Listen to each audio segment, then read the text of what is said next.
Logan, congratulations on 50 games coming up this week. It's quite early, I guess, to bring that up in for most people. Can you reflect on your journey so far and just how you've come to get to 50? Yeah, it's come quick. Obviously, I'm grateful to be able to play 50 games for this club, and I think they've played a big part in my development in getting a lot of games into me early to get to 50 so quick. But I've loved my time here, and I've been a part of some good teams and some great moments already in my young career, and can't wait for a few more. How much more development do you think you have left in you at this young age? It's hard to say or put a cap on it, but I'm just trying to get better every day and be a part of a forward line that helps kick scores, and working alongside Hayden and Joel, really trying to create that potent threat and kick a winning score. So you'd be open to a 10-year, $10 million contract, like Buddy started. It's still ahead of you. But how's the week off been? Is it a momentum killer, or has it been able to refresh the team a bit for this week? I think it came at the perfect time for us, with the fact that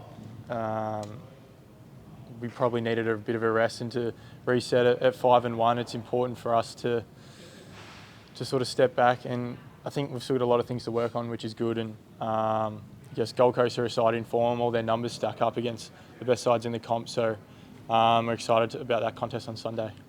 We obviously heard from your manager the other day on one of the podcasts that negotiations are going well in terms of extending your stay here. How are things going, and can you just talk about what the Swans mean to you and about why you do want to stay here at the club?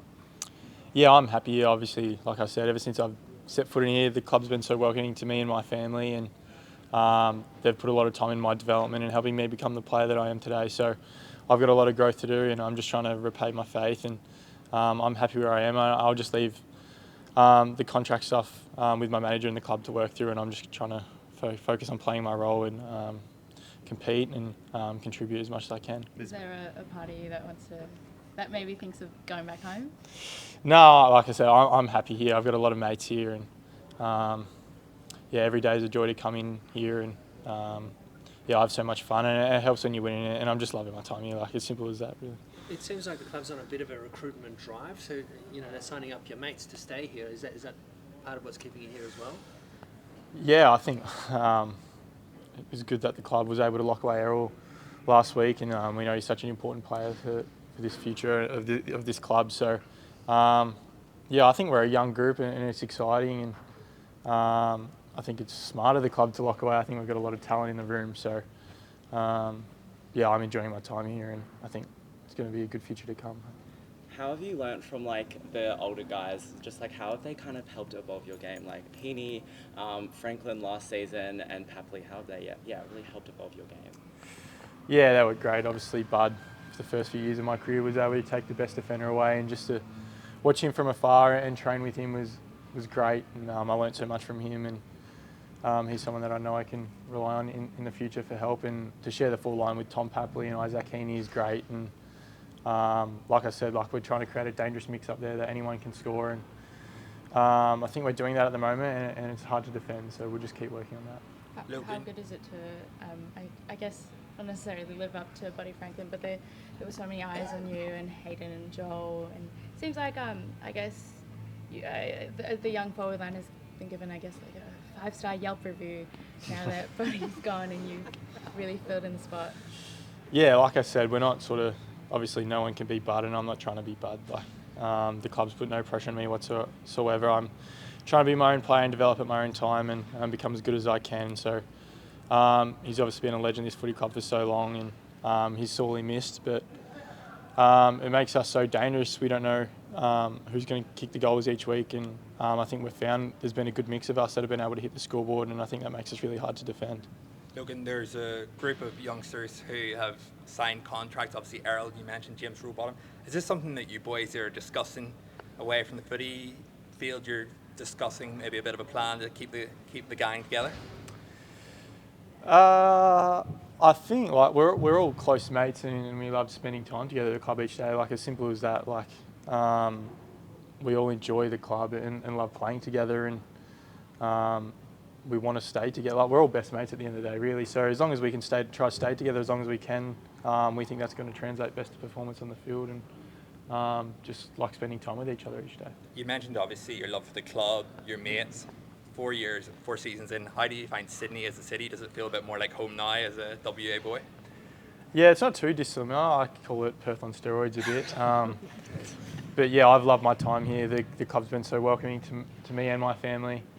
And I see my family pretty regularly, and it's starting to feel like home now, and I enjoy it every day. I live not too far from here in a beautiful part of the world, and surrounded by my best mates every day, so I wouldn't change it for the world. You mentioned your best mates. Who would be some of the boys that you'd be closest to, and what do you get up to? Is it a bit of golf with Errol, or what's going on? Play a fair bit of golf with Errol and Chatty. Chatty's had to give it up. He's been going a bit poorly lately, so he's taken a time away from the game. But I live with Tommy McCartan as well. We're very close, and like I said, there's a good group of us that are real young and spend a lot of time together, and it makes it so much fun.